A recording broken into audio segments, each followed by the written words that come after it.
Guarantee সহকারে বলতে পারি বাংলাদেশে আমরাই প্রথম এই তিনটা প্রোডাক্ট, প্রিমিয়াম কোয়ালিটির আজওয়া হানি, ফার্মেন্টেড আজওয়া স্যাফরন হানি, প্রিমিয়াম কোয়ালিটির হানি নাট এবং প্রিমিয়াম কোয়ালিটির ব্ল্যাক সিড গার্লিক হানি, এই তিনটার কম্বিনেশন আমরাই প্রথম বাংলাদেশে নিয়ে আসছি। আল্লাহ রসুল সাল্লাল্লাহু আলাইহি সাল্লাম বলছেন কালো জিরা মৃত্যু ছাড়া সকল রোগের ওষুধ।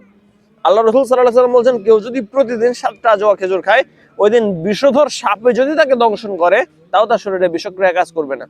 আল্লাহ তাআলা বলছেন ফিহি শিফাউল লিন্নাস, এর মধ্যে রয়েছে মানুষদের জন্য শিফা, সেটা কি? মধু। এইরকম ভাবে পৃথিবীতে সবচেয়ে পাওয়ারফুল চিকিৎসার যে আইটেমগুলা, সবচেয়ে পাওয়ারফুল যে খাবারগুলা, পুরানো সুন্নাতে সবচাইতে বেশি বর্ণনা করা শেফার যে আইটেমগুলা, সেই প্রত্যেকটা জিনিস একসাথে নিয়ে এসে আমরা তিনটা কম্বিনেশন নিয়ে আসি। আপনি সুস্থ থাকতে চান, আপনার বৃদ্ধ বাবা মা, স্ত্রী, সন্তান, ছোট বাচ্চা, আপনি নিজে সারাদিন পরিশ্রম করে ক্লান্ত শ্রান্ত শরীরে যখন বাসায় ফিরেন, আপনার সুস্থতা দরকার, আপনি আমাদের প্রোডাক্টটা নিয়মিত ব্যবহার করেন, ইনশাআল্লাহ আপনি একটা বেটার রেজাল্ট দেখতে পাবেন। অর্ডার করতে এখনই ক্লিক করুন। ধন্যবাদ। আসসালামু আলাইকুম।